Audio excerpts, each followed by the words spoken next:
그러면 이어서 자, 이경의 고향 작품을 한번 살펴보도록 합시다. 자, 준비됐습니까?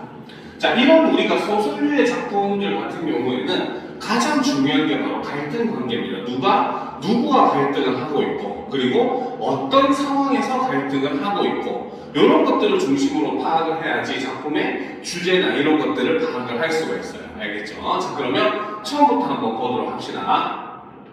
참, 저 마른 집에서 빚내온 돈 다 어디다 쓰셨수라는 거죠. 그렇죠? 자, 여기서 보면은 마름이라고 하는 존재가 등장을 해요. 알겠죠? 실제로 일제강점기를 배경으로 하는 소설들에서 마름이라고 하는 그런 계층이 등장을 하거든요.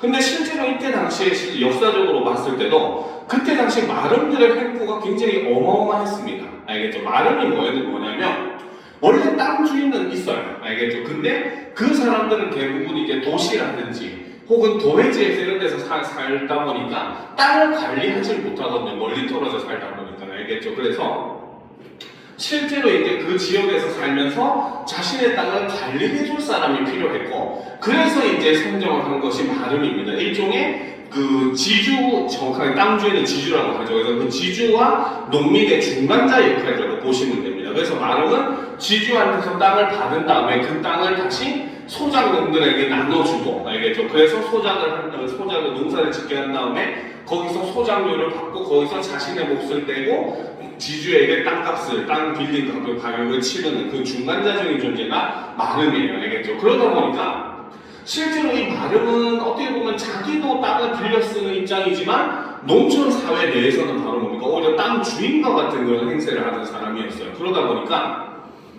이때 당시에 마름이라고 하는 존재는 그 농민들을 수탈하는 가장 핵심적인 주체로서 기능을 했었습니다. 알겠죠? 실제로 역사적인 기록에도 따르면은 정말 극심한 곳은 거의 소작 전체 소출량의 80%를 소작용으로 떼간다는 그런 얘기도 있을 정도로 굉장히 그런 마름의 횡포가 극심했었습니다. 알겠죠? 자, 그러니까 지금 이 얘기를 한다는 건 바로 뭐다? 이 글의 주인공의 집도 굉장히 가난한 농민이라는 거죠. 그러니까 돈이 없어서 어떻게 마름한테서 돈을 빚내서 빌려와가지고 지금 생활을 했다는 겁니다. 알겠습니까? 자, 계속 보도록 합시다. 자, 아이는 한동안 망설이다가 용단을 해서 말을 꺼냈다.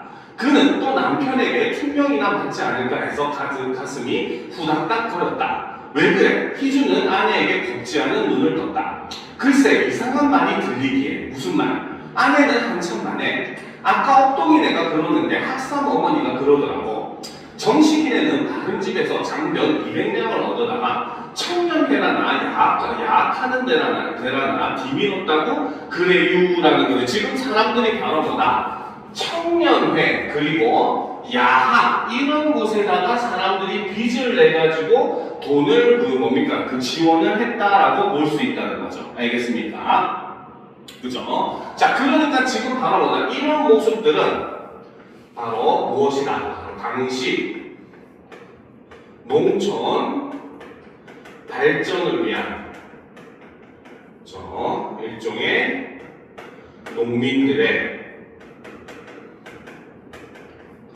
희생의 모습이 담겨있는 그런 모습이라고 볼 수 있다는 거죠. 그죠? 왜?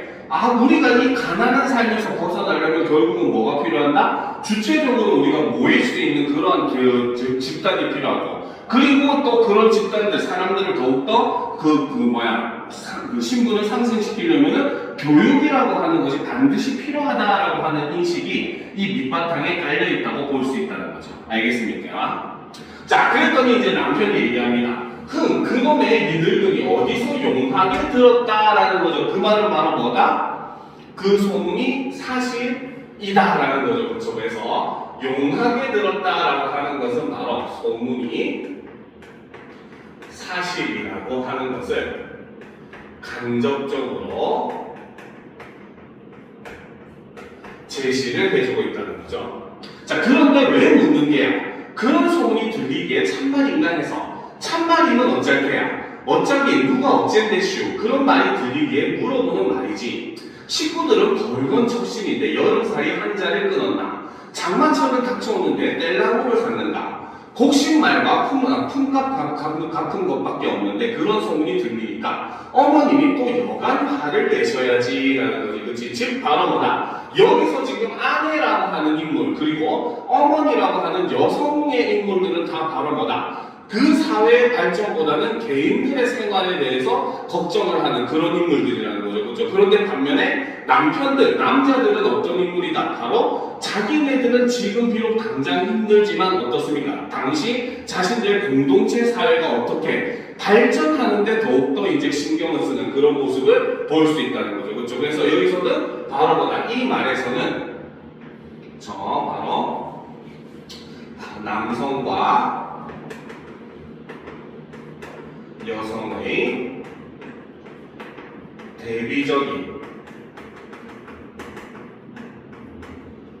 태도를 보여준다는 거죠.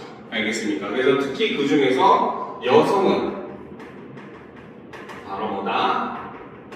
가족의 삶과 안위를 중시하는 그런 모습을 볼 수 있다. 어떻게 보면 굉장히 개인주의적인 그런 모습을 보여준다는 겁니다. 알겠습니까? 자, 아내는 목소리를 떨면서 분한 듯이 푸념을 한다. 요게 왜 이리 쪼갈거리는 게 아니 너 굶겨 죽일까봐 걱정이냐. 남편은 굉장히 이런 말을 한다는 거는 상대방을 좀 잘 이해시키면 좋겠는데 괜히 막 타박을 하고 있죠, 그렇죠? 일종의 바로 뭐다? 권위적인 태도를 지니고 있는 이런 모습을 볼 수 있다는 거죠. 자, 그러니까 아내가 또 얘기하죠. 어떤 년이 그런 걱정한데 너무 실속을 못 차려 남들이라도 그런 숨을 아내는 치맛자락으로 눈물을 씻으며 목맨 소리를 삼킨다. 이것이 남의 참견 마라. 너보고 벌어먹으라고는 안 할 테니 아이고 그렇게 큰 소리 할 것도 난 없겠소. 멋이 없지? 자, 그래서 여기서는 지금 남편과 아내가 지금 갈등을 겪는 모습을 보여주고 있다는 거죠. 그렇죠? 자, 뭐 그럼 뭐로 큰 소리요?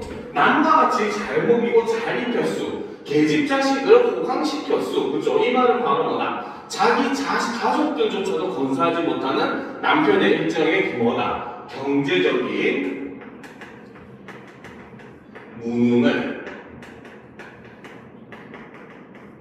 비난하는 이런 모습을 볼 수 있다는 거죠. 자, 아내는 입을 악물고 독살이 나서 세근거린다. 저런 미련한 거. 그런데 너보고 누가 살라느냐? 진작 부장님한테로 할 일이지. 툭 하면 가라지. 내가 이 집에 와서 얼마나 잘 먹고 잘 살기에.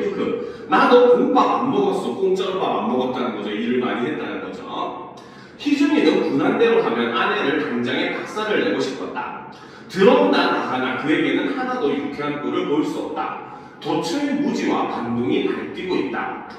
더러운 인간들, 더러운 욕심.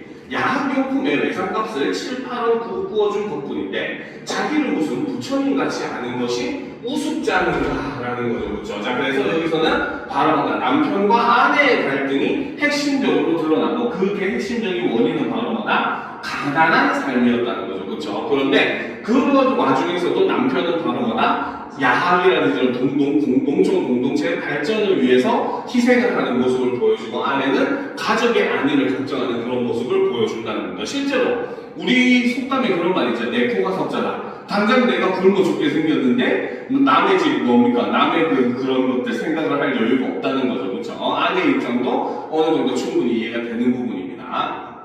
자, 중약국은 지나서 보답시다. 마을 안의 젊은 패들이 두레를 내자고 조르는 바람에 희준이는 덩이 따라서 차차 물론을 일으켰다.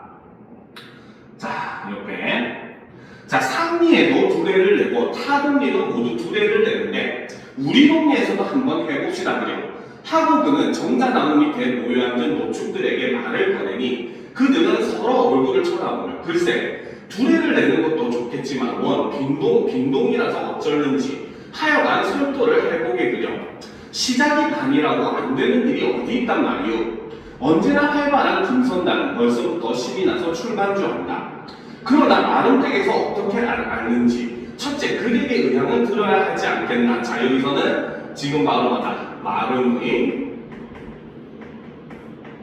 눈치를 보는 모습이 이렇게 이렇게 드러나고 있죠. 그렇죠? 아까도 얘기했지만 마름은 사실상 지배계층에 속하는 인물이라고 얘기했어요. 그렇죠? 자, 조청진은 희준이를 돌아보며 의아해한다. 이제 그건 제가 가서 의논을 합지요. 그럼 그 밖에는 이의가 없겠어요. 그럼 없지 누가 있나? 그것도 지금 당장 추경을 내란다면 내남 없이 어렵겠지만 아니 풍물은 정말로 외상으로 살 수 있을까? 자, 김선달이 재차 묻는다. 그건 염려 마셔요. 돌아오는 장달이라도 얻을 수 있어요. 원터 사람들의 짓는 농사를 합치면 거의 10여 석직이나 되므로 타동 전장이 고지를 안 내더라도 풍물값을 제하고 몇십 원은 남을 수 있다. 한 마지기에 30전씩만 치더라도 5, 60원은 무료하기 때문이다. 쇳불도 단김에 빼야 한다고 아주 지금 가서 의논을 해보고 오지요라는 거죠. 자, 여기서는 속담을 인용을 하고 있죠. 즉 이런 것도 일종의 관용 표현이라고 볼 수가 있습니다. 그래서 지금 바로 행동을 하겠다는 거죠. 그래서 이런 말을 한다는 것은 바로 뭐다? 희준이라고 하는 인물은 굉장히 행동력이 강한 인물이라는 것도 알 수 있다는 겁니다. 알겠죠? 자, 희준이는 벌떡 일어나서 그 길로 안승학을 찾아갔다. 자, 그러면 이 안승학이 바로 누구다? 이 마을의 마름이라는 거죠. 그렇죠? 자, 저 사람같이 바지런한 사람은 참 처음 보아. 아니요, 동기간에는 그런 사람이 있어야 무슨 일을 합니다.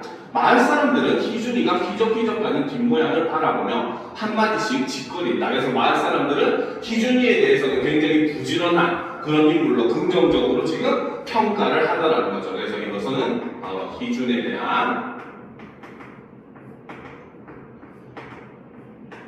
마을 사람들의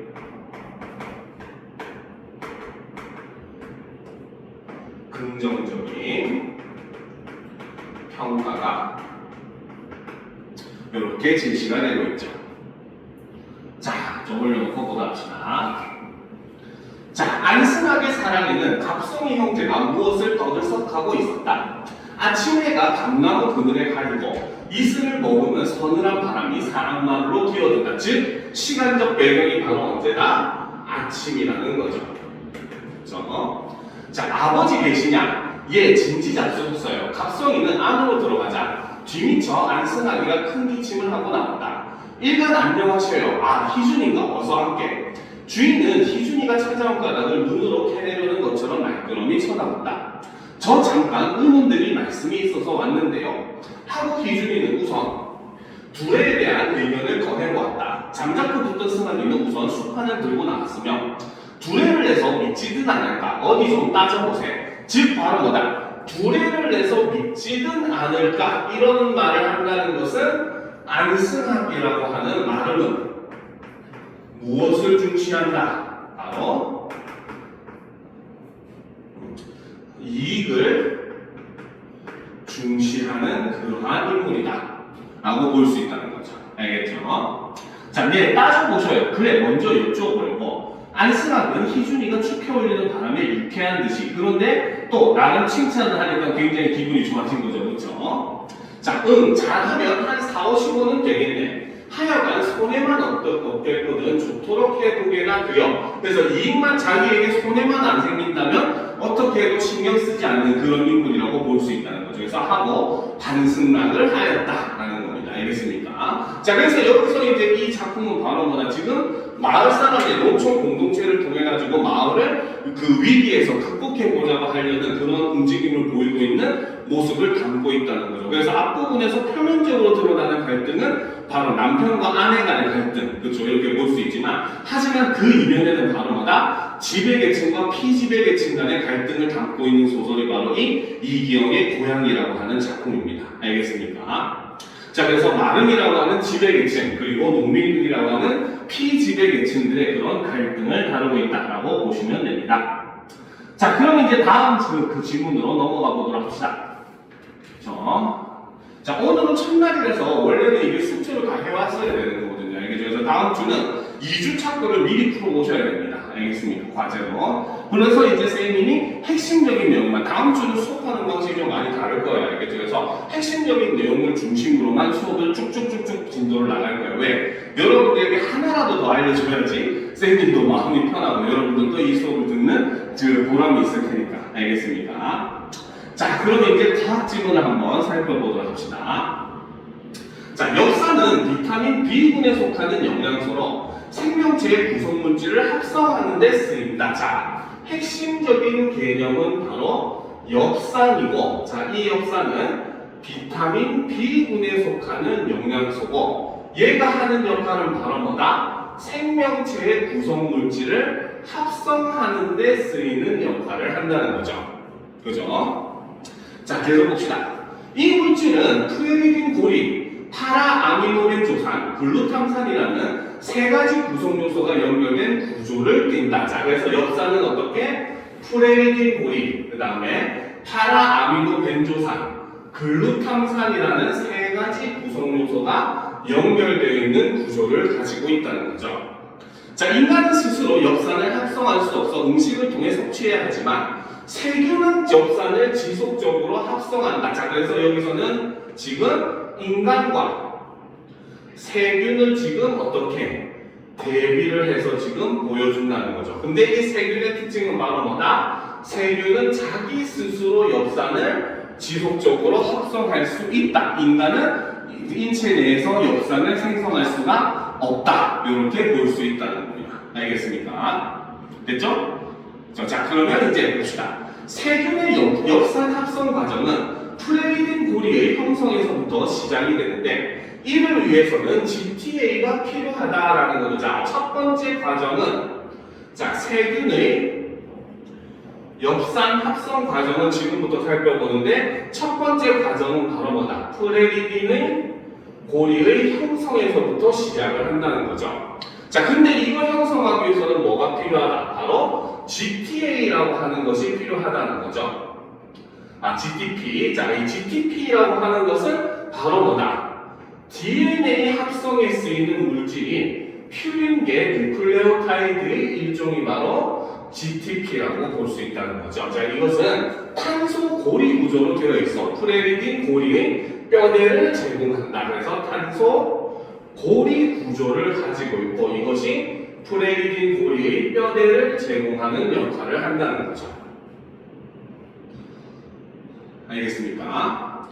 자, 그래서 세균은 여러 효소 반응을 거쳐서 GTP의 고리 구조를 재배열하고 프레리딘 고리의 초기 형태인 프레리딘 고리 전구체를 만든다라는 거죠. 자, 근데 자, 이게 바로 첫 번째 고리를 형성하는 내용이었잖아요. 그렇죠? 근데 이거는 그 과정을 또 한 번 더 자세하게 설명을 하고 있습니다. 알겠죠? 그러면 그 과정을 살펴보면 GTP를 형성하는 것이 바로 뭐다? 이것이 1-1의 과정이죠. 그렇죠? 그리고 1-2의 과정은 바로 뭐다? 2의 과정은 여러 효소 반응을 거쳐서 GTP의 고리 구조를 재배열하고 프레리딘 고리의 초기 형태인 프레리딘 고리 전구체를 생성을 하는 것이 바로 뭡니까? 프레리딘 고리를 형성하는 과정의 두 번째 과정이라고 볼 수 있다는 거죠. 알겠습니까? 자, 그럼 봅시다. 그런데 이 물질은 반응성이 낮아 다른 물질과 결합할 수 없기에 세균은 에너지를 소모하여 전구체의 형태를 바꾸어 반응성을 높인다라는 거죠. 그래서 그 1-3을 보게 되면은 세균은 어떻게? 바로 에너지를 소모해서 전구체의 형태를 바꾸어 반응성을 높이는 이러한 모습을 보여준다는 거죠. 알겠습니까? 그래서 GTP 같은 경우에는 그 자체를 바로 생성하기가 힘들다는 거예요. 그래서 세균은 에너지를 들여서라도 GTP 생성을 최우선으로 해가지고 그 프레리딘 고리를 처음으로 만든다는 겁니다. 알겠습니까? 자, 다음으로 세균은 파라아미노벤조산과 형성된 프레리딘 고리를 DHPS라는 효소의 작용을 통해 연결하여 엽산 생합성 중간체를 만든다. 자, 두 번째 과정은 바로 뭐다? 자, 파라아미노벤조산과 형성된 프레리딘 고리를 DHPS라는 효소의 작용을 통해서 연결해서 이를 통해서 엽산 생합성 중간체라고 하는 것을 생성을 한다는 거죠. 그죠? 자, 파라아미노벤조산의 원료인 코리슴산은 높은 에너지를 가진 물질이기 때문에 이 물질로부터 파라아미노 벤조산을 만드는 과정에는 별도의 에너지가 소모되지 않는다라는 거. 그래서 이런 점은 바로 뭐다? 이 점은 앞에서 했었던 바로 GTP 고리 구조를 만드는, 그렇죠? 자, 그래서 프레리딘 요 전구체를, 고리 전구체를 만드는 점과의 차이점이라고 볼 수가 있더라는 거죠. 알겠습니까? 그래서 지금 처음에 이제 프레리딘 고리를 만들 때는 그 전구체를 만들기 위해서 에너지를 많이 소비하는데, 반면에 뭡니까? 엽산 생합성 중간체를 만드는 데에는 큰 에너지를 소모하지 않는다라는 게 차이점이라고 볼 수 있다는 거죠. 이해가 되죠? 자, 올려놓고 보도록 합시다. 자, 끝으로 이제 세 번째 과정이죠. 자, 보도록 합시다. 자, 끝으로 세균은 DHFS라는 효소의 작용을 통해 엽산 생합성 중간체와 글루탐산을 연결한다. 자, 세 번째 과정이 바로 뭐다? DHFS, PS 아니에요. 효소의 작용을 통해서 엽산 생합성 중간체와 글루탐산을 연결하는 게 마지막 과정이라는 거죠. 알겠습니까? 자, 글루탐산은 영양분을 분해하여 에너지를 얻는 대사 과정에서 생성되는 아미노산이다. 이때 중간체의 반응성이 낮기 때문에 두 물질을 연결할 때는 또 에너지가 소비가 된다. 소모된다는 거죠. 요거는 바로 뭐다? 프레리딘, 그렇죠? 인 고리 전구체 생성과 공통점이라고 볼 수 있고, 바로 위에 있었던 바로 뭡니까? 자, 바로 위에 있었던 파라아미노 벤조산을 만드는 과정과는 전혀 다른 그런 모습이라고 우리가 볼 수 있다는 거죠. 알겠습니까? 자, 생성된 엽산은 DHFR이라는 효소에 의해 활성화되어 세균의 다양한 반응에 쓰인다. 자, 그러면 여기서 DHFR이라고 하는 효소가 바로 뭐다? 얘가 하는 역할은 엽산을 활성화하는 역할을 한다는 거죠.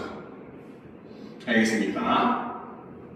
자, 그러면 이제 어떤 반응이 쓰이는지 봅시다. 그중 대표적인 반응이 DNA 합성이다. 그렇죠? 바로 DNA 합성이 바로 대표적인 반응이라는 거죠. 자, DNA는 뉴클레오타이드라는 기본 단위체로 구성이 되는데 이들은 퓨린계와 피리미딘계로 구분이 된다. 자, DNA는 뉴클레오타이드라는 기본 단위체로 구성이 되는데 얘는 퓨린계와 피리미딘계로 나눌 수가 있다.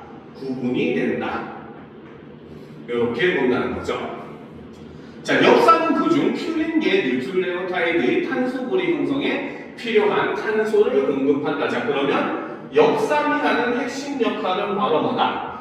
퓨린계 뉴클레오타이드의 탄소고리 형성에 필요한 탄소를 공급해주는 역할을 한다는 거죠.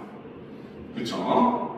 자, 또한 엽산은 세린이 글리신으로 전환되는 반응이 일어날 수 있게 해준다. 자, 그러면 첫 번째 엽산이 하는 역할. 자, 첫 번째는 바로 퓨린계 뉴클레오타이드의 탄소고리 형성에 도움을 주고, 두 번째 역할은 바로 뭐다? 세린이 글리신으로 전환되는 반응이 일어날 수 있게 해주는 것이 엽산의 두 번째 기능이라고 볼 수 있다는 거죠.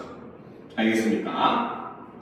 자, 세린은 3개의 탄소를, 글리신은 2개의 탄소를 가진 아미노산이다. 세린 글리신 전환은 1개의 탄소를 생성하는 반응으로 생성된 산소는 피리미딘계 뉴클레오타이드 합성 과정에 공급이 된다라는 거죠. 자, 그러니까 세린은 바로 뭐다? 탄소가 이렇게 3개가 있다는 거야. 그렇죠? 자, 그런데 이것이 반응해서 전환이 되는 글리신은 탄소를 2개만 필요하다는 거예요. 그렇죠? 그러니까 이때 어떻게? 남는 요 탄소를 어떻게? 요 탄소를 어떻게? 피리미딘계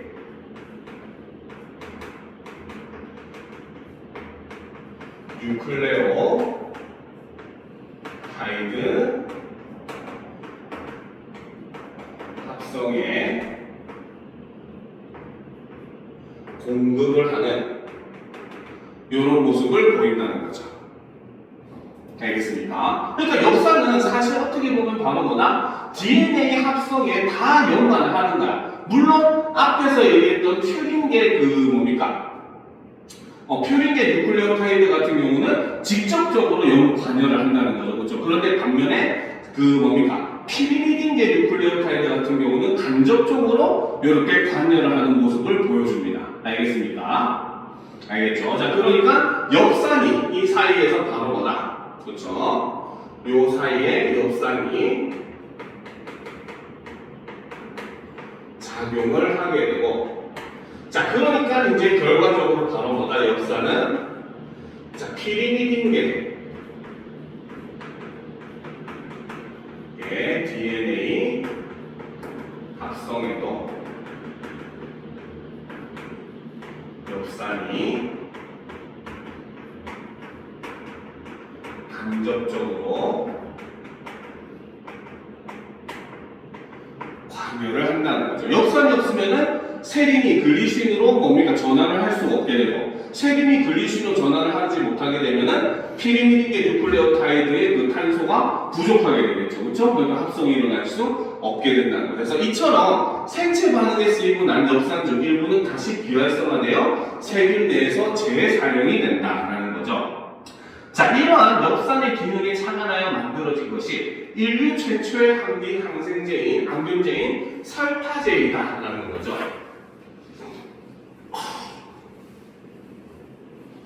자, 그래서 여기서는 바로 설파제가 어떻게 항균제의 역할을 하는가, 이걸 볼 수 있겠죠. 그렇죠?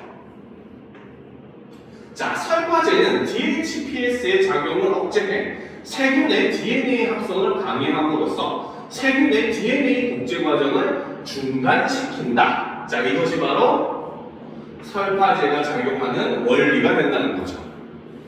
알겠습니까? 자, 이는 세균을 직접 사멸시키는 데에는 한계가 있어 페니실린이 개발된 후에는 사용량이 다소 감소하였으나 경구 투약이 쉬워 여전히 다양한 감염을 치료하는데 사용되고 있다라는 거죠. 그렇죠? 자, 그러면 이런 부분은 사실 좀 정확하게 아는 필요가 있습니다. 알겠죠? 바로 지금 설파제는 DHPS의 작용을 억제를 한다는 거죠. 자, DHPS는 바로 뭐다? 여기서 보면 프레리딘 고리를 형성할 때 필요한 것이 바로 DHPS라는 효소라는 겁니다. 알겠습니까? 그렇죠. 자, 그래서 지금 바로 뭐다? 원래는 처음 그 엽산의 과정은 우리가 간단히 적용한 그 정리를 해보면은 어떻게 볼 수가 있다. 제일 처음에 그렇죠. 자, 보시면은 자, 먼저 첫 번째 과정에서 세균이 하는 역할은 바로 뭐다? 바로 프레리딘 고리의 뼈대를 만드는 역할을 한다는 거죠. 그래서 자, GTP의 고리 구조를 재배열하고, 그렇죠? 그리고 이를 통해서 무엇을 만든다? 프레리딘 고리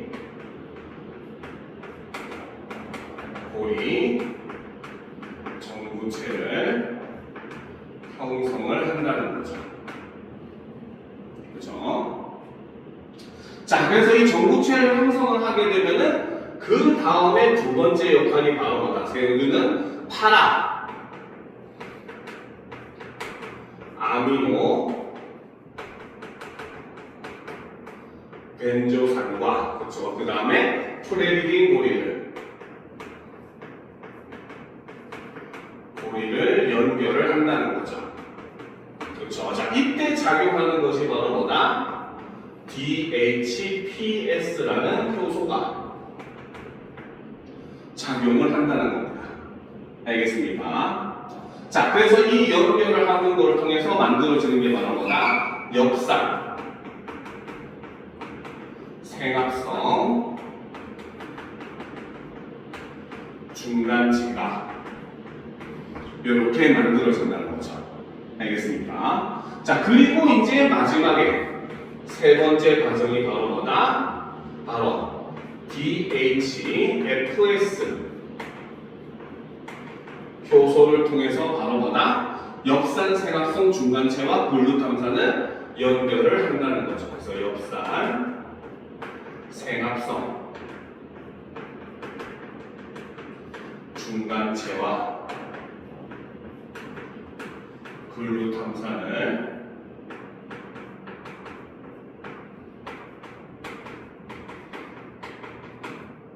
연결을 한다고 했는데 아까 얘기했던 게 바로 뭐다? 설파제가 작용하는 게 바로 뭐다? DHPS 효소를 어떻게? 설파제가 억제를 해버린다는 거죠. 그쵸? 그럼 설파제가 억제를 해버리면 바로 뭐다? 요 중간 과정을 꺾어버리는 거죠. 그래서 엽산 생합성 중간체가 만들어질 수 없게 되고 그러면 당연히 글루탐산과 연결이 될 수가 없어가지고 바로 뭐다? 그 뭡니까? 퓨린계 뉴클레오타이드가 생성될 수 없게 만든다는 거죠. 그러니까 뭡니까? 이를 통해서 억제를 해서 이것이 요거를 억제되게 되고 그로 인해서 바로 뭐다? 바로 퓨린계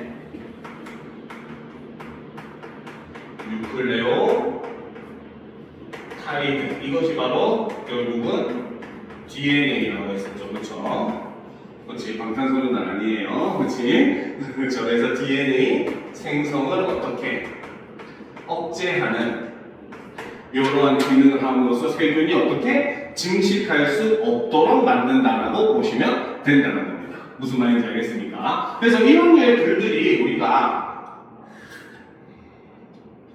연습을 하면 좋은 게 최근에 이제 국어가 자꾸 어려워지다 보니까 이런 과정 자체가 굉장히 복잡한 게 나오는 경우들이 있어요. 알겠죠? 그러니까 그럴 경우에 뒤에 설명을 우리가 과정에서 어떤 식으로 집어넣어서 중간 과정을 이해해야 되는가 이런 것들을 우리가 제시해주는 아주 좋은 질문이라고 볼 수 있어요. 그러니까 추론적 읽기에 문제 내기에도 굉장히 좋은 질문인 겁니다. 왜? 마지막 설파제에는 그냥 요거를 억제한다는 설명만 되어 있잖아요. 그렇죠? 그러면 그 이후 과정은 우리가 당연히 추론을 통해서 알 수밖에 없는 것이고 결국 그것이 문제로 나왔을 때는 상당히 고난이 될 문제로 나올 수밖에 없다는 겁니다. 알겠죠? 그래서 이런 점들을 조금 익숙하게 해보면은 우리가 이런 류의 질문을 풀 때 굉장히 많이 도움이 될 겁니다. 알겠습니까? 자, 그러면 이제 다음 질문 보도록 합시다. 그렇죠? 자, 이기영의 고향 다음에 수능 특강이랑 연계된 질문이 바로 뭐냐면 두류산 양단술이라고 하는 작품입니다. 자, 요거는 굉장히 간단하니까 한번 살펴보도록 합시다. 그렇죠? 자, 준비됐습니까? 그죠? 자, 보도록 합시다. 자, 조식의 시조죠. 자, 두류산 양단수를 얘 듣고 이제 보니라는 거 알겠습니까? 자, 두류산 양단수. 그쵸? 자, 이것이 바로 자연이고, 그쵸? 지금 화자가 바라보고 있는 바로 뭐다? 관찰의 대상이 됩니다. 알겠습니까? 자, 그런데 화자는 어떤 상태다? 얘 듣고 옛날에는 듣기만 했다는 거야. 알겠습니까? 그래서 오늘 처음 와가지고 이제 처음 본 거죠. 우리 속담 중에 있죠. 백문이 불여일견이라고 하잖아요. 이제 100번 듣는 것보다 한 번 보는 게 낫다 해가지고 이곳에 소문이 너무 자자해서 소문은 많이 들었다는 거야. 근데 지금 와서 처음 본 거죠. 알겠습니까? 자, 그런데 봅시다. 중요한 건 그 다음이죠. 자, 도화 뜬 맑은 물에 사형조차 잠겼어라라는 거죠. 자, 이것이 바로 무엇이다? 저 바로 양단수. 양단수라고 하는 거는 왜 우리 강이 이렇게 가다가 두 갈래 이렇게 나뉘잖아요. 그렇죠? 그걸 양단수. 두 갈래로 나뉘어진 물이다라고 생각하시면 됩니다. 알겠죠? 그래서 이것은 양단수의 모습을 묘사를 하고 있다라고 볼 수 있다는 거죠. 알겠습니까? 자, 그런데 핵심적인 시효가 하나 나왔습니다. 그건 바로 뭐냐? 도화 뜬 맑은 물에 산형, 산 그림자조차 잠겼구나라는 거죠. 여기서 도화는 바로 복숭아꽃입니다. 알겠습니까? 그러니까 모습을 상상해보면 어때요? 두 갈래로 나뉘는 이 강의 이제 그 나뉘는 부분을 보고 있었다는 거예요. 근데 물결에 보니까 저 위에 복숭아 나무가 있는지 복숭아 꽃잎들이 물에 실려가지고 쫙 이렇게 흘러가고 있는 아름다운 모습이 보이고 거기에 산 그림자가 이렇게 비추고 있는 모습을 볼 수가 있더라는 거죠. 알겠죠? 자, 그런데 중요한 건 그 다음이죠. 아이야, 물음이 어디요? 자, 아이야라고 하는 것은 부르는 말, 도노법이죠. 그리고 이 아이라고 하는 존재가 바로 뭐다? 이 시를 듣고 있는 시적 청자라고 볼 수 있습니다. 알겠습니까? 자, 그런데 지금 화자는 바로 뭐다? 복숭아 꽃잎이 떠내려오는 걸 보면서 뭘 떠올리고 있다? 바로 물음을 떠올리고 있죠. 바로 연상을 하고 있습니다. 알겠죠? 자, 여기서 물음이라고 하는 것은 바로 뭐냐? 물음도원. 일종의 도교적 이상향이라고 볼 수가 있어요. 알겠습니까? 그래서 물음도원은 문화에서 많이 나오죠. 그렇지? 물음도원은 신선들이 천도복숭아라고 하는 복숭아를 키우는 가상의 상상 속의 그 복숭아 밭입니다. 알겠죠? 근데 그 복숭아를 먹으면은 수명이 1000년이 늘어난대요. 그래서 서유기에 보면 처음에 그 손오공이 그 복숭아를 막 훔쳐먹다가 부처님한테 걸려가지고 바위 속에 갇히게 되고 나중에 삼장법사가 구해주는 모습이 나오거든요. 알겠죠? 그러니까 도교라고 하는 종교에 나오는 일종의 이상적 공간, 극락 같은 공간입니다. 알겠죠? 근데 화자는 뭐라고 한다? 물음이 어디요? 물음이 어디냐? 나는 어디? 여기인가 하노라라는 거죠. 그렇죠? 즉 바로 뭐다? 화자는 자신이 처해 있는 현실에 어떻게 생각한다? 바로 만족을 하고 있다. 일종의 바로 우함이라고 얘기를 하죠. 즉 이상과 현실이 일치하는 이런 자연의 만족감을 드러내고 있는 것이 바로 이 조식의 시조, 두류산 양난수르이라고 하는 시조입니다. 알겠죠? 그래서 여기서 핵심 과정은 바로 뭐다? 복숭아 꽃잎을 보면서 무릉도원이라고 하는 이상향을 연상을 하고 그로 인해서 지금 자기가 있는 곳이 무릉도원이라고 인식하는 것, 이상과 현실을 일치시키고 있는 모습이 이 시의 가장 큰 핵심 요소라고 볼 수가 있다는 겁니다. 무슨 말인지 알겠습니까? 자, 그 다음 이 월산대군의 시조는 간단하니까 한번 같이 살펴보고 넘어갑시다. 알겠죠? 자, 보도록 합시다. 자, 추강에, 자, 얘는 이제 배경이 가을이에요. 알겠습니까? 자, 그런데 우리가 하나 생각해 볼 만한 거. 나시에는 배경이 언제일까? 복숭아꽃이 핀대요. 그렇지. 나시는 배경이 바로 뭐다? 도화를 통해서 봄이라는 걸 알 수 있다는 거죠. 알겠습니까?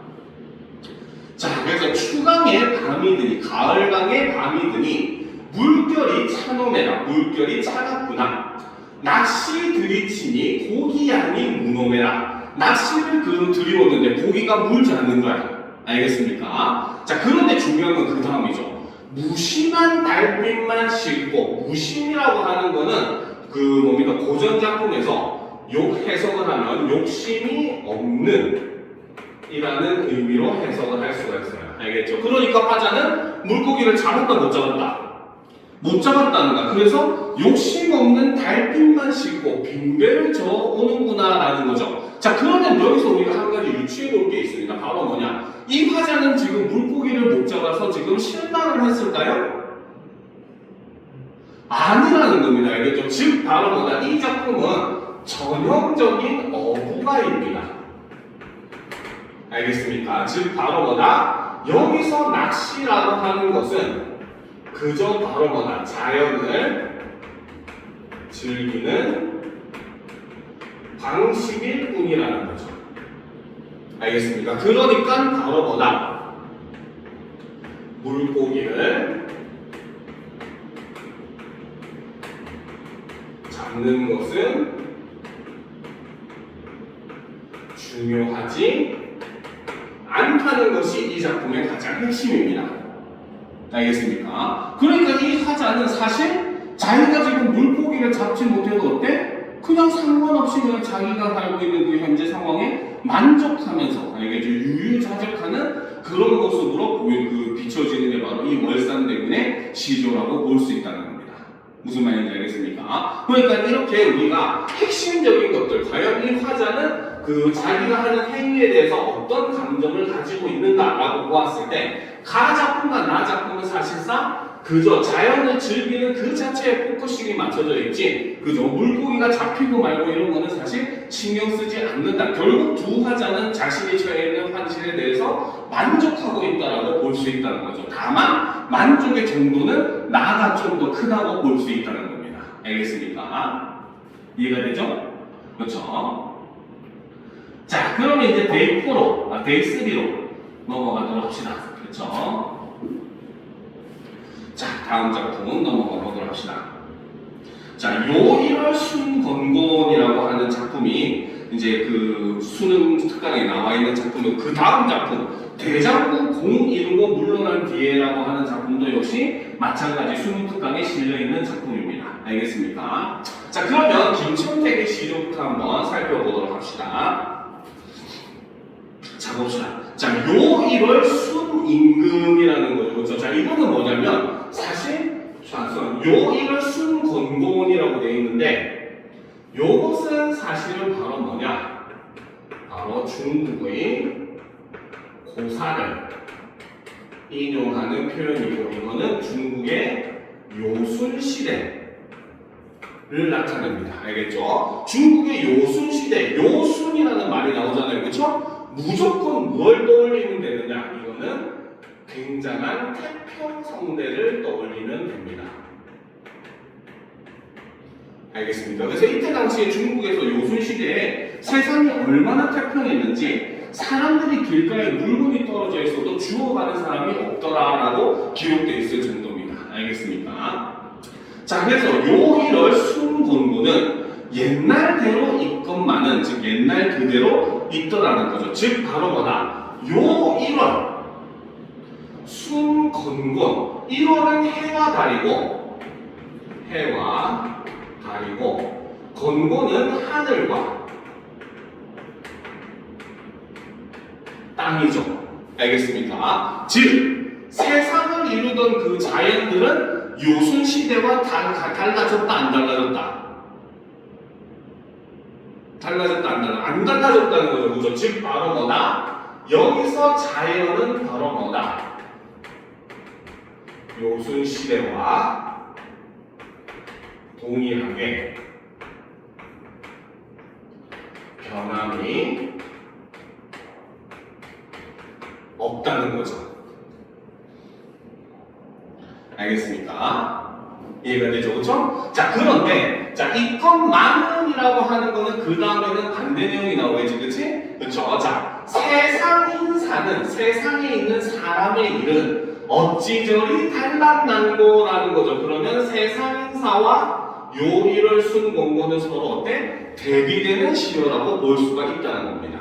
알겠습니까? 즉 바로 뭐다? 이 세상인사는 바로 굉장히 가변적이고 일시적인 모습을 보여주고, 바로 자연은 어때? 변함이 없는 영원성, 불변성의 모습을 보여준다는 거죠. 알겠습니까? 자, 이 몸이 늦게 난 줄을 못내 슬퍼하노라라는 거죠. 즉 바로 뭐다? 이 몸은 바로 화자 자신을 나타내는데, 그렇죠? 바로 뭐다? 자신이 늦게 난 줄을 못내 슬퍼한다고 했죠. 그렇죠? 여기서 늦게 난 것은 바로 뭐다? 요순시대, 즉 태평성대에 살지 못한 현실을 이렇게 얘기하고, 뭡니까? 그것을 못내 슬퍼하노라라고 얘기해요. 그 말은 자기가 살고 있는 시대는 태평성대가 아니라는 의미가 된다는 거죠. 일종의 바로 뭐다? 자기가 살고 있는 세상에 대한, 현실에 대한 한탄, 슬픔, 이런 것들을 담고 있는 작품이라고 볼 수 있다는 겁니다. 무슨 말인지 알겠습니까? 이해가 되죠? 그래서 이 사람은 조선 후기에 살았던 사람입니다. 알겠습니까? 그래서 조선 후기, 실제로 한 나라가 망해갈 때는 되게 비슷한 양상을 보여요. 막 자연재해도 일어나고 탐관오리들은 창궐하고 나라는 어수선하고 외부의 침략도 잦아지고 막 그런 모습을 보입니다. 알겠죠? 그러니까 조선 후기는 어때요? 굉장히 어지러운 사회였던 거야. 그러니까 바로 그 어지러운 사회를 요순 시대와 비교하면서 자연과 인간의 모습을 대비해서 제시함으로써 인간의 그런 태평성대를 유지하지 못한 그런 현실을 뭡니까? 슬퍼하고 있는 시가 바로 이 김천택의 시조라고 볼 수 있다는 거죠. 알겠습니까? 자, 그러면 그 다음 작품 대장부 공 이루고 물러난 뒤에 보도록 합시다. 자, 대장부 공 이루고 물러난 뒤에라는 거죠. 자, 대장부가 공을 이루었다. 자기가 업적을 이루었다라는 거죠. 일종의 유교적 입신양명 사상이 반영되어 있다라고 볼 수 있어요. 즉, 자기는 입신양명을 이루었다라고 볼 수 있다는 거죠. 알겠습니까? 자, 그런데 봅시다. 인천에 강물을 가까이 둔 곳에 초당 짓고 작은 초가집을 짓고 만관서체 옆에 쌓고 천금준마 솔질하여 고람에 길들여 두고 노복시켜 밭 갈리고 절대가인 옆에 두고 금준에 술을 부어 병호동 검고 세줄 얹어 무릎에 얹고 남풍시 화답하여 강구연월에 누웠으니라는 거죠. 그렇죠? 자, 여기서 강구연월이 밑에 보면 태평성대라고 나와 있어요. 위에 시에 나왔던 요순시대와 같은 의미라고 볼 수 있습니다. 알겠습니까? 근데 지금 여기서는 바로 뭐다? 그쵸? 바로 은퇴후. 그쵸? 화자의 삶을 이렇게 열거의 방식으로 제시를 해주고 있죠. 알겠습니까? 자, 그러니까 지금 이 사람은 바로 뭐다? 자기가 지금 그 은퇴를 하고 난 다음에 굉장히 풍요로운 삶을 살고 있다는 겁니다. 그렇죠? 그러니까 막 미인들 옆에 두고 그치? 이렇게 바람 피면 안 돼요. 나중에 알겠죠? 자, 그러니까 여기서는 풍요로운 삶의 모습을 누리고 있는 화자의 모습이 드러나는 거죠. 자, 그러니까 마지막에 얘기합니다. 보고 듣기 좋은가 마음의 즐거움은 이뿐인가 하노라라는 거죠. 그죠? 즉 대장으로서 유교적인 이상도 이루고 그 다음에 자연에 벗삼아서 자연 신화적인 삶 그리고 굉장히 유유자적하고 부유한 삶을 누리고 있으니까 이것은 바로 그것이 내 굉장히 큰 기쁨이다, 즐거움은 이것밖에 없다라고 얘기하는 거죠. 그렇죠? 그러니까 이 말은 바로 뭐다? 자신의 삶에 대한 만족감을 드러내고 있다라고 볼 수 있다는 겁니다. 그러니까 지금 가 작가와 가화자와 나화자를 비교해 보면 바로 뭐다? 가화자는 자기가 처해 있는 현실에 대해서 굉장히 슬픔과 비판의 입장을 지니고 있는 반면에 나화자는 자기가 살고 있는 삶에 대해서 만족감을 드러내고 있고 이런 작품은 아까 앞에서 했었던 두류산 양난술이라는 작품의 화자와 나화자는 좀 비슷한 모습을 보여준다는 거죠. 알겠습니까? 그렇죠. 그래서 이런 모습으로서 우리가 화자들의 이런 태도나 이런 것들도 함께 비교를 하면서 볼 수 있더라는 겁니다. 알겠습니까? 자, 그러면 이제 그 다음 질문, 과학 질문 분석을 하고 자, 오늘 수업을 요거 하면 거의 마무리가 되지 않을까 싶어요. 알겠습니까?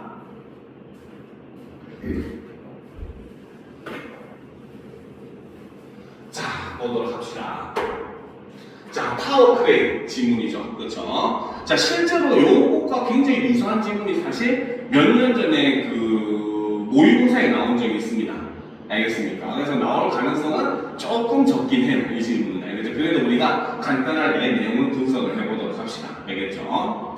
자, 초고층 건축 현장에서 무거운 화물을 들어올려 운반하는 타워 크레인은 수직 지지대의 마스트 위에 상부 구조물이 얹혀있는 형태이다라는 거죠. 그래서 이건 마스트 위에 상부 구조물이 이렇게 얹혀있는 형태라는 거죠. 알겠습니까? 자, 상부 구조물은 조정석, 지부, 카운터 지부로 구성이 된다. 자, 그래서 여기 가운데는 이게 조정석이고, 알겠죠? 이게 카운터 지부고 지부가 되는 거죠. 알겠죠? 자, 지부는 마스트 위에 수평으로 놓이는 구조물로, 자, 지부는 자, 바로 뭐다? 마스트 위에 수평으로 놓이는 구조물이라는 거죠. 자, 요것에 대한 설명이 이렇게 되는 거죠. 그렇죠? 자, 이를 따라 트롤리가 이동하면 화물을 운반한다. 자, 이 트롤리가 하는 역할이 바로 뭐다? 화물을 운반하는 역할을 하고. 그러니까 지금 여기 보면 바퀴가 달리고 하잖아요. 그렇죠? 그러니까 트롤리가 어떻게 이렇게 앞뒤로 이동하는 모습을 보일 수가 있다는 거죠. 알겠습니까? 자, 이때 지구에 매달린 화물의 하중은 크레인이 한쪽으로 기울도록 하는 전도 모멘트를 발생시킨다. 왜? 여기에 무거운 게 달리면 어때? 이쪽으로 쏠리겠지. 그치? 그러니까 이제 어떻게 그게 전도 모멘트라는 거예요. 알겠죠? 자, 그래서 따라서 마스트를 기준으로 지구 반대편에 위치한 카운터 지구를 활용해. 자, 카운터 지구가 하는 역할은 바로 뭐다? 바로 여기 있는 부분이죠. 활용해서 바로 뭐다? 전체 구조물의 평형을 유지를 하는 역할을 하는 게 바로 카운터 지구라는 거죠. 왜? 우리 시장에 가면은 이런 저울 같은 거, 옛날 저울 쓰는 거 본 적이 있죠. 여기 저울이 요렇게 있으면은 요렇게 해가지고 여기에는 추를 이렇게 올려놓고, 그쵸? 그 다음에 여기에 물건을 이렇게 올려놓는데 보면 여기 길이보다 여기가 좀 길잖아, 그치? 그래서 물건 올려놓고 물건 재잖아요, 그쵸? 이때 여기에 있는 물건 올려놓는 것이 바로 지구라고 보시면 되고, 추를 올려놓는 것이 카운터 지구라고 보시면 돼요. 그래서 이것이 수평을 이룰 때 이 물체의 무게를 우리가 얘기를 하잖아요, 그치? 그런 개념으로 보시면 됩니다. 알겠습니다. 자, 카운터 지구에 장착된 무게추는 전도 모멘트와 반대 방향의 안전 모멘트를 발생시키기 때문이다. 자, 그러면 지구에 물체가 달리면은, 그렇죠? 자, 여기에 화물이 이렇게 달리겠죠, 그렇죠?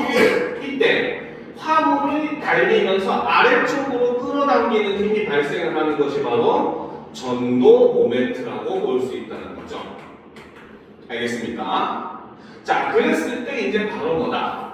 카운터 지구에 여기에 이렇게 추 같은 게 달려가지고 어때? 얘가 이쪽으로 끌어들이면서 얘를 어떻게? 이건 노란색으로 합시다. 구분하게. 얘가 이쪽으로 내려오면서 얘를 어떻게 다시 위로 올라가게 만들어주는 것이 이것이 바로 뭐다? 그렇죠. 안정 모멘트다. 이렇게 볼 수 있다는 거죠. 알겠습니까? 이해가 되죠? 그죠? 그러니까 말 그대로 평행 뭡니까? 저울을 생각을 하시면, 그죠? 우리가 이해하기가 쉽겠죠? 그죠?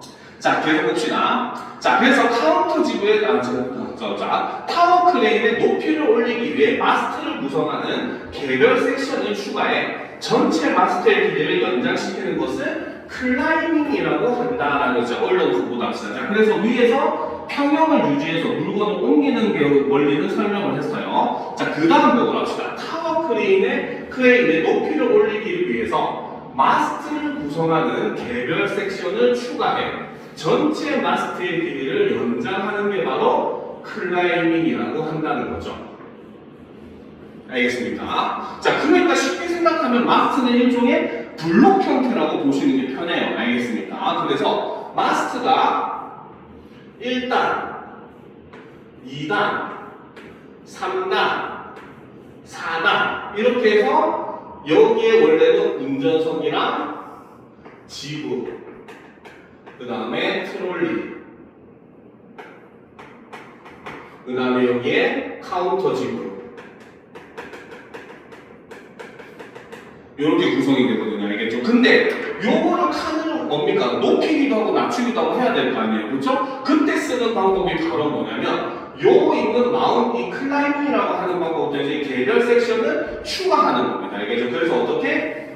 요 운전석을 이렇게 올린 다음에 여기에다가 그렇죠? 추가로 한 칸을 더 집어넣으면 어때? 높이가 올라가잖아요. 그렇죠? 이게 클라이밍입니다. 반대로 낮출 때는 떼는 겁니다. 알겠습니까? 운전석을 든 다음에. 알겠죠? 그래서 이런 방법으로서 뭐다? 바로 그 구조물의 높이를 변화를 시킬 수가 있다는 거죠. 알겠죠? 잠깐 봅시다. 자, 마스 섹션을 추가하려면 크레인의 상부 구조물을 들어 올려야 한다. 그런데 클라이밍 중에는 화물을 매달지 않으므로 상부 구조물이 분리되면 카운터 지분 쪽으로 크레인이 기울 수 있어 트롤리를 지부 끝 쪽으로 미리 이동을 시킨다라는 거죠. 그렇죠? 균형을 맞추기 위해서 어떻게? 카운터 지부에는 자, 이미 어느 정도의 추가 달려 있다는 거야. 그렇죠? 그래서 이 균형을 맞추기 위해서 이 트롤리를 어떻게? 끝으로 하면은 실제로 이제 여기가 마스트잖아요. 마스트고 여기가 운전석이잖아요. 그렇죠? 그러니까 우리가 힘이라고 하는 것은 중력이라고 하는 힘이라고 하는 것은 바로 뭐다? 무게 곱하기 길이로 구한다는 거예요. 그렇죠? 그러니까 이 트롤리는 상대적으로 추보다 가벼우니까 어떻게? 트롤리를 끝까지 올려서 길이를 어떻게? 증가시켜가지고 수평을 맞춘다는 거죠. 알겠습니까? 자, 계속 보답시다. 그래서 마스트를 중심으로 발생하는 모멘트는 거리와 무게의 곱에 비례함으로 아까 얘기했었죠. 그렇죠? 자, 그래서 무게추에 비해 상대적으로 가벼운 트롤리를 마스트에서 더 멀리 두어야 하기 때문이다. 그렇죠? 그래서 이것 때문에 이걸로 해서 평형을 유지를 한다는 겁니다. 알겠죠? 자, 그럼 계속 보도록 합시다. 자, 전체 구조물의 평형 상태가 확인이 되면 기존 마스트와 상부 구조물의 결합을 해체한 뒤 그 텔레스코핑 케이지를 작동시킨다. 자, 이때 텔레스코핑 케이지라고 하는 것은 바로 뭐다? 바로 기존 마스트의 최상단 외곽을 더 씌우는 구조물이라는 거죠. 그죠?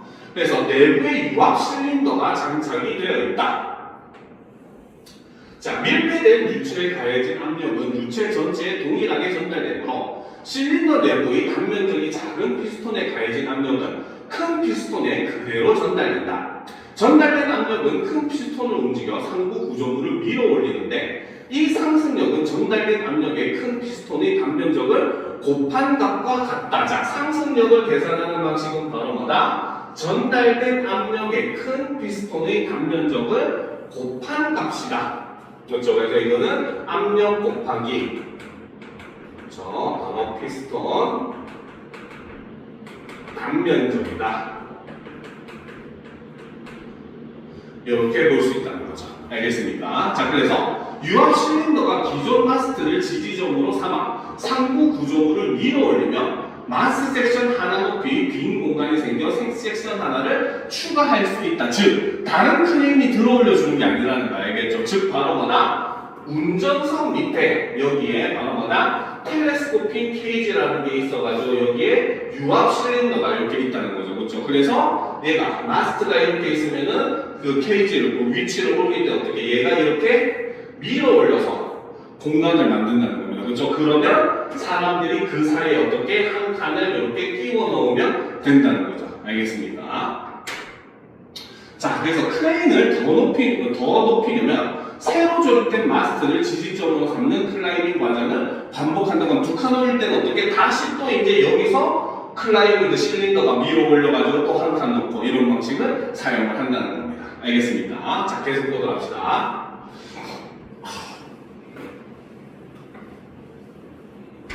자, 하지만 마스트가 길어지면 구조적 불안정성이 커진다. 왜? 높아지면 높아질수록 조금만 바람 불어도 어떻게 잘못하면 넘어지잖아요. 그렇죠? 그런 문제점이 발생을 한다는 거죠. 그래서 마스트가 버틸 수 있는 최대 하중은 마스트 길이의 제곱에 반비례하는 거죠. 자, 이것도 알아야 되겠죠. 마스트가 버틸 수 있는 최대 하중은 길이의 제곱에 반비례한다. 그렇죠? 바로 최대 하중은 무엇에? 바로 마스트 길이의 제곱에 반비례한다. 이런 공식이 만들어진다는 거죠. 자, 그러니까 마스트가 견딜 수 있는 최대 높이를 초과하기 전에 건물 벽체에 철골 지지대를 설치해 마스트를 고정해야 한다. 이 철골 지지대가 연결된 지점이 마스트의 새로운 지지점이 되므로 최대 하중은 마스트 전체가 아니라 인접한 두 지점 사이에 지지되지 않은 구간 길이에 의해서 결정된다. 자, 이때의 최대 하중은 무엇에 의해서? 바로 인접한 두 지지점 사이에 지지되지 않은 구간 길이에 의해서 결정이 된다. 이렇게 볼 수 있다는 거죠. 알겠습니까? 자, 이러한 비지지 구간 중 최상단 철골 지지대로부터 지부가 설치된 마스 최상단까지의 구간은 자유돌출 길이라고 한다. 자, 자유돌출 길이는 바로 뭐다? 최상단 철골 지지대부터 지부가 설치된 마스트 최상단까지의 구간이라는 거죠. 그렇죠? 자, 그러니까 우리가 요런 건물이나 이런 옥상에다가 마스트를 이렇게 세우는데 여기에 지지대를 설치를 하잖아요. 그렇죠? 그래서 여기서부터 마스트가 끝나고 지부까지 있는 요 길이가 바로 무엇이다? 자유 돌출 길이다. 이렇게 볼 수 있다는 거죠. 알겠습니까? 알겠죠? 그렇죠? 자, 그래서 이 구간은 이 구간 안에만 지지점이 존재하므로 매우 불안정하다. 그런데 지구는 화물운반을 위해 건축물의 최상단보다 일정 안전 높이 이상의 위치해야 하므로 건축물이 높아지면 마스트를 연장해 자유돌출 길이를 늘려야 한다. 자, 그러나 철골 지지대는 시공이 완료된 튼튼한 벽체에만 설치할 수 있으므로 자유돌출 길이가 한계치에 도달하면 새로운 벽체를 먼저 확보해야 한다. 이것이 이제 일종의 한계점이라고 볼 수 있다는 겁니다. 알겠죠? 그래서 이렇게 타워 크레인이 어떻게 물건을 옮기고, 그리고 이 타워 크레인은 높이나 이런 것들, 안정적이나 이런 것은 어떻게 우리가 계산을 하고, 그리고 이걸 계산하기 위해서 어떻게 하는지 이것에 대해서 담고 있는 과학기술 지문이다라고 볼 수 있다는 거죠. 알겠죠? 자, 일단 이번 시간 수업은 여기까지 하겠습니다. 알겠죠? 자, 오늘 한 거 잠깐 살펴본 다음에 한 15분쯤에 마무리